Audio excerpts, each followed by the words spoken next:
Assalamualaikum warahmatullahi wabarakatuh. Selamat pagi. Di pagi yang cerah ini luar biasa. Kita mau melakukan kegiatan pengabdian kepada masyarakat. Temanya tentang optimalisasi peran serta keluarga dalam melakukan manajemen pengelolaan diabetes mellitus tipe 2 di RSAU Dr. Esnawan Antariksa. Kegiatannya seru, melibatkan semuanya, baik kami, kemudian perawat di ruangan, dan juga keluarga dari pasien yang ada di rumah sakit. Mau tahu keseruannya? Yuk ikut sama kami, seru banget.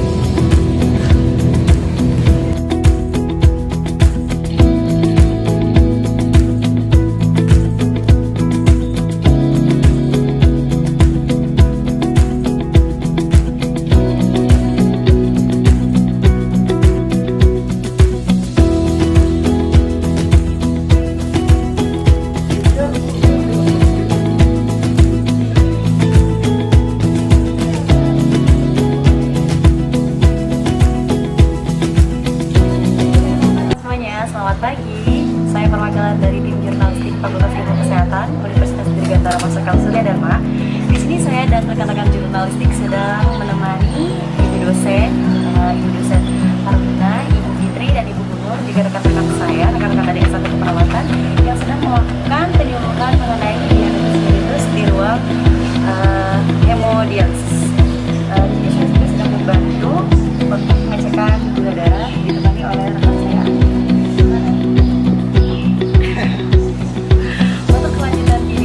Lanjutan kegiatannya bisa ditonton terus ya. Dadah.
mungkin ibu-ibu atau bapak-bapak ada yang tahu sama saya. Ada yang tahu? Ibu-ibu sudah bisa menilai atau mengetahui hasilnya seperti apa. Sudah diperiksa semua Bu? Belum. Ada yang perih. Jadi ada yang manis banget, ada yang setengah manis. Itu tentu kita seperti itu. Jadi kalau dialir dari gula, nah tiba-tiba dia berhenti di tengah jalan berpikir sampai penumpangnya itu bingung. Siapa penumpang yang mau naik? Gak ada, tapi dia turun tiba-tiba turun.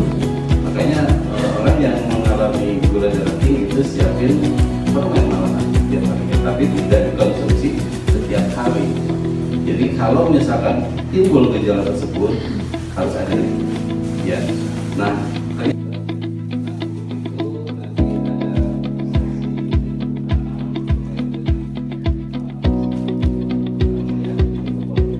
siang ibu-ibu bapak-bapak.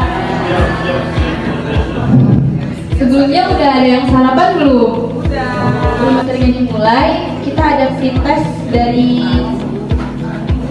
tim penyuluhan. Kami akan bagikan lembar kertas, Memberikan informasi dan nanti kita berdiskusi sama-sama. Harapannya nanti setelah kita memberikan informasi dan kita berdiskusi, kita punya persepsi yang sama. Jadi mohon izin Bapak Ibu kami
atau secara general ada berapa dari tipe dari diabetes mellitus? Ya, betul banget, ada 2. Biasanya diabetes mellitus tipe 2 ini terjadi pada orang dewasa akibat pola hidup yang tidak seimbang seperti diabetes.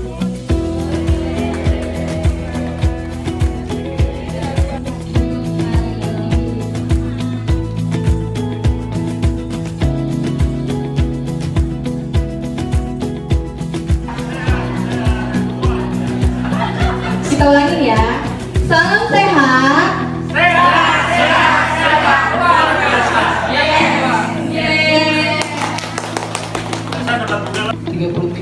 Saya pernah dengar ini kalau diabetes itu kan salah satunya ada pankreasnya ada gangguan kalau nggak salah. Saya mau tanyakan itu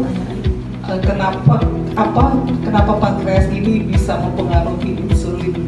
Kenapa jadi maksudnya kenapa pankreas ini mempengaruhi kadar hormon insulin? Terima kasih. kita samakan persepsi ya bahwa organ tubuh kita ini bekerjanya itu otomatis. Jadi kalau di dalam tubuh kita mengalami kekurangan sesuatu, itu akan melakukan kompensasi. Kompensasi itu artinya itu diproduksi kurang, maka seseorang bisa dikatakan mengalami diabetes mellitus.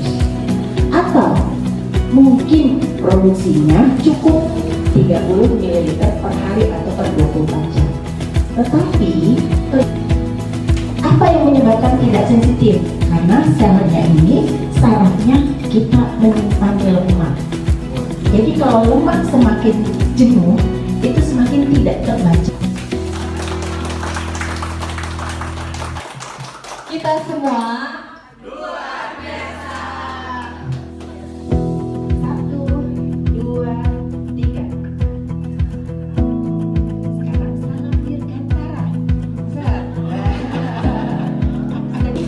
terima kasih kepada Ibu Emma Irta yang telah memberikan kesempatan waktu, dan kami sangat berterima kasih sekali kepada Bapak Ibu yang telah meluangkan waktu untuk sama-sama kita membangun keluarga kita yang sehat. Ya. Nah, sekarang nih sudah mulai melakukan pencegahan. Tujuan kita melakukan untuk 5 pilar ini adalah untuk mengelola supaya gula darahnya terkontrol. Aktivitas fisik berarti apa? Olahraga, tapi olahraganya juga sesuai kemampuan. Dan jangan yang kompetitif. Kompetitif apa? Ikut lomba, lari, tahu aku bulan hari turun. Tujuannya apa? Untuk mencegah komplikasi atau perburukan kondisi penyakit. Jadi 5 pilar ada berapa Bapak Ibu tadi? 5 ya? Apa aja? Gimana supaya bisa terkontrol? Tadi pakai 5 tadi. 5 pilar tadi. Nah, tiba-tiba, namanya aku tiba-tiba ya Bapak Ibu, pasti masuknya ke IGD. Tapi kalau yang kedua itu kronis. Kalau akut, Bapak Ibu tiba-tiba tadi gula darahnya dirasakan dan tahu-tahu luka yang nggak sembuh-sembuh. Ada pernah dapat cerita itu? Mungkin ada tetangga. Kalau Bapak Ibu ada keluarga atau saudara atau tetangga yang sakit gula, disuntik, misalnya dirawat di rumah sakit, disuntiknya di lengan itu bisa. Kemudian ada yang dibuat baru. Nah, perutnya juga harus dibagi 4 dulu Bapak Ibu. Selesaikan satu area, jaraknya 1 jari, baru nanti di bagian atas kanan sudah habis pindah ke kiri atas. Nah, boleh searah jauh usianya. Ya, kalau sekarang kita yang umum saja, soalnya Bapak Ibu pasti baru pusing kebanyakan materi. Oke, kita lanjut. Nah,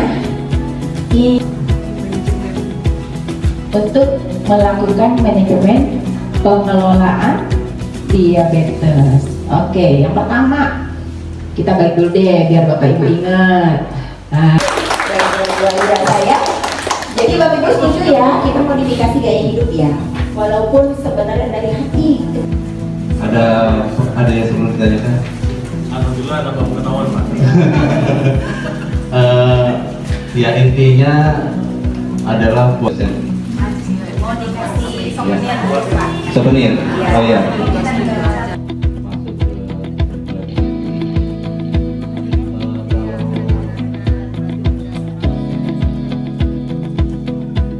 Ya, ada beasiswa ya? Ya ada beasiswa dari Yasau ya.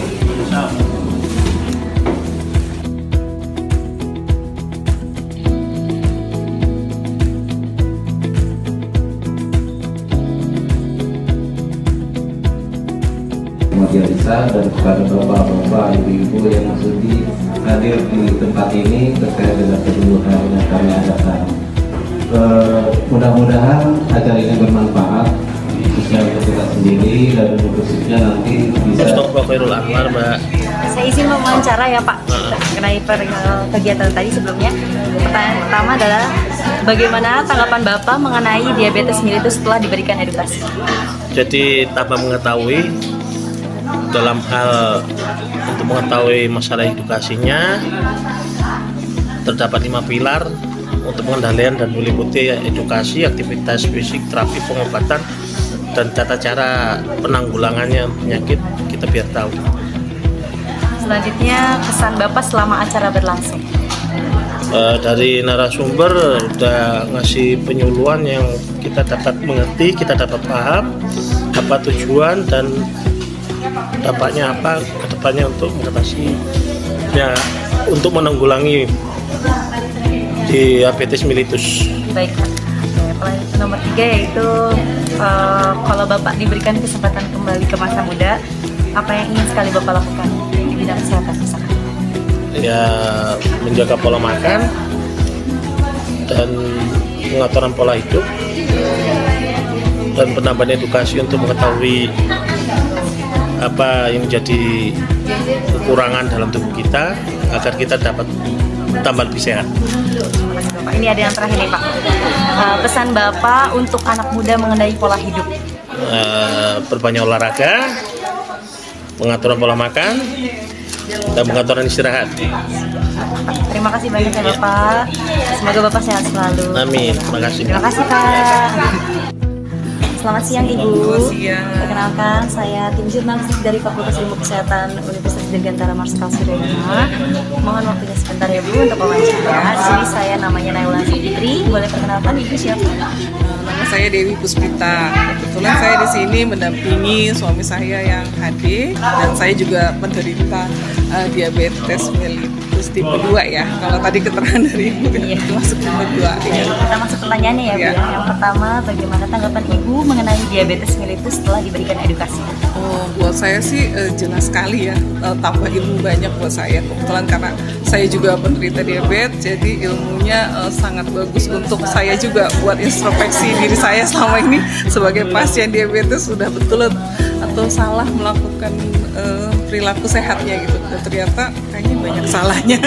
Tapi alhamdulillah dengan tadi diterangkan sama Ibu dan teman-teman dari Surya itu menambah banyak ilmu buat saya. Insya Allah kita bisa rubah pola hidup kita selanjutnya. Pertanyaan selanjutnya, momen apa yang paling Ibu ingat dalam proses tadi?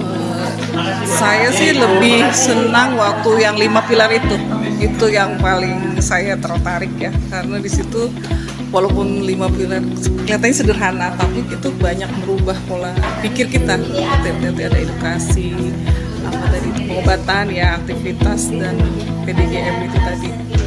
Itu yang paling saya Ingat ya, Bu? terima, paling ingat tuh ya. Baik, selanjutnya, kalau Ibu diberikan kesempatan Iya. kembali ke masa muda, apa yang ingin sekali Ibu lakukan?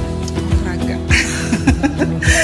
Jujur aja ya, saya emang malas olahraga. Tapi alhamdulillah setelah ini sih saya berusaha untuk olahraga ringan, paling tidak jalan kaki ya seminggu. Kebetulan di kantor juga kan hari Jumat ada hari itu ya olahraga. Jadi saya biasanya Jumat Sabtu Minggu olahraga itu jalan pagi gitu ya. Diusahakan. Alhamdulillah mungkin setelah ini harus lebih ditambah durasinya kali ya. Baik, Bu, yang terakhir nih pertanyaannya, pesan Ibu untuk anak muda mengenai pola hidup. Oh iya, sekarang sih kalau saya lihat sudah bagus ya pesan-pesan kesehatan itu dengan adanya teknologi multimedia segala macam ya, TikTok segala macam saya sering lihat itu sebenarnya sudah bagus. Untuk penggiat olahraga itu sebenarnya lebih ini lagi kayak maraton tuh ya, itu kan anak muda banyak tuh. Saya rasa itu bagus. Maksud saya sih dari muda olahraga aja itu. Dan pola makan. Saya tuh agak prihatin ya dengan kopi-kopi sekarang itu ya. Mungkin itu yang harus lebih lebih cerdas lah kita memilih minuman dan makanan sekarang itu. Itu aja pesannya mungkin itu. Sudah selesai nih Bu bicaranya. Banyak kan? Nggak apa-apa, itu sangat membantu kami juga. Terima kasih banyak Terima ya Ibu kasih. ya. Baik, Bu Emai, kami dari Fakultas Ilmu Kesehatan Universitas Dirgantara Marskal Surya Dharma akan mengadakan pengabdian kepada masyarakat. Nah, kami kebetulan temanya tentang diabetes, Bu. Kira-kira kalau untuk di ruangan HD ini, apakah ada pasien dengan diabetes, Ibu? Penyebab HD-nya? Ini banyak sekali, mungkin nomor 1 ya yang karena diabetes mellitus dari kita jumlah pasien ada 152 pasien ya, kira-kira mungkin sepertinya sudah ya. Oh iya begitu Bu. Nah untuk kondisinya saat ini Bu, apakah mereka juga melakukan seperti gaya hidup yang dirubah supaya lebih sehat? Misalnya ada aktivitas olahraga, menurut informasi yang Ibu dapatkan ya Bu ya, termasuk misalnya pengaturan pola makannya atau pengobatannya gitu Bu. Boleh disampaikan Bu? Ya, untuk pasien yang sudah terkena gagal Iya, ginjal ya, betul. sudah stadium 4 kan memang mungkin untuk awal-awal rata-rata mereka datang sudah stadium 5 dan memang kondisinya sudah lemah. Nah untuk kita edukasi ke arah seperti gaya hidup itu mungkin mereka juga sudah kayak seperti putus asa, jadi mereka tetap akan berfokus ke HD-nya dulu dengan menerima dia kondisi HD-nya. Setelah itu mungkin edukasi ke keluarganya jangan sampai seperti orang tuanya atau yang pasiennya yang kena gagal ginjal, mungkin itu sebagai si pasien itu mungkin sebagai tegurannya sehingga ke keluarganya untuk lebih hati-hati lagi. Mungkin sudah ada bakat dari keluarga, mungkin itu Tapi kalau mungkin pasien yang sudah terkena, mereka juga untuk mempertahankan KB pasti mereka akan makan lebih baik lagi, protein tinggi, mungkin akan lebih disiplin lagi. Kita sih sejauh ini edukasi terhadap pasien dan keluarga. Tapi ya itu, sekarang pasien yang penting kualitas hidupnya baik dulu untuk kita edukasi. Iya. Nah, ini Bu terkait dengan edukasi dari ruangan sendiri, apa ada program yang memang secara rutin dilakukan di ruang hemodialisa Bu? Karena kita rumah sakit pendidikan, jadi Ya. memang untuk muatan ada penkes ya kami untuk mahasiswa ataupun dari dosen sendiri seperti itu. Jadi kalau untuk rutinnya tidak ada, lebih baik kami ke pribadi, ke personal pasien dan keluarganya, karena kan rata-rata di sini lansia. Iya. Kalau secara umum kedengaran kurang, akhirnya Iya. kan harus face to face dan Iya. kita juga mungkin akan lebih mengenal ini penyebab apa edukasi minumnya, karena memang dari kecil bawaan atau memang tipe 2 atau tipe 1. Oh iya, Bu, terkait dengan tadi pasien ini kan didampingi keluarga ya Bu ya. Nah, dari keluarga sendiri kira-kira dengan program pemberian edukasi ini menurut Ibu apakah mereka sangat antusias gitu terkait dengan tadi diabetes, terutama dalam pengelolaan manajemen diabetesnya Bu izin? Menurut saya sangat antusias sekali, karena setiap ada penkes mereka akan Bu, saya mau, saya daftar. Oh iya, nanti pokoknya semua yang hadir usahakan ikut semua, dan ada pemeriksaan gratis, mungkin lebih deteksi lebih dini untuk keluarga. Jadi mereka ada yang via WA, ada yang ya udah datang aja, yang penting bisa ikut, karena mereka mungkin apalagi mungkin ya yang awam-awam ini sebelumnya tidak dapat penjelasan yang lebih detail seperti itu. Kalau misalnya Bu kita melakukan edukasi sambil memberikan informasi melalui, mungkin sekarang sudah digitalisasi ya Bu ya, jadi melalui media sosial yang perlu bisa diakses oleh mereka, menurut Ibu bagaimana dengan keluarga gitu Bu? Apakah mereka cukup senang dengan itu sehingga bisa terakses begitu Bu? Iya, mungkin kan namanya sekarang banyak yang lansia, pasangan juga sudah lansia, lanjut usia, sehingga kan untuk gaptek ya terhadap media sosial seperti itu. Jadi mereka lebih antusias dengan langsung tatap muka, dengan berbicaranya, dan lebih langsung kita bertanya dengan langsung, mungkin akan lebih jelas dibandingkan kalau kayak YouTube bisa aja ngantuk atau apa, enggak jelas penjelasannya seperti apa, hanya seperti apalagi ya udah daya ingat pendengaran semua kurang, ya mungkin itu lebih baik membantu langsung saat di kelas atau saat di ruang seperti itu. Mungkin hanya sebagai tambahan ya Bu ya, Iya, karena itu kalau hanya. untuk tatap muka langsung bisa langsung menyamakan persepsi, tetapi untuk mengingatkan kembali bisa didampingi dengan video atau YouTube tadi ya Bu ya. Terakhir Bu, terkait dengan menurut Ibu dengan tadi pemberian edukasi 5 pilar manajemen pengelolaan diabetes mellitus ini, apakah perlu dilakukan untuk keberlanjutannya Bu, karena melihat dari kondisi keluarga yang begitu antusias dan mereka juga ingin berupaya untuk memodifikasi gaya hidup supaya lebih sehat gitu Bu. Kalau menurut saya lebih baik berkelanjutan. Ini kan baru teori, mungkin kelanjutannya ada pelaksanaan implementasi yang untuk benar-benar terjadi pencegahannya, baik mungkin secara gaya hidupnya, apa olahraganya, mungkin makanan minum sehatnya seperti apa, ini itu lebih baik dilanjutkan. Ya baik, terima kasih Bu Emai, mudah-mudahan edukasi yang tadi kami sampaikan bermanfaat. Lebih kurangnya mohon maaf kalau dalam penyampaian, dan mungkin ada yang perlu kita koordinasikan lebih lanjut supaya informasi dan ilmunya bisa bermanfaat bagi keluarga. Kami ucapkan terima kasih Bu Ya, Emai, sama-sama, sekali saya juga lagi terima kasih. sama-sama.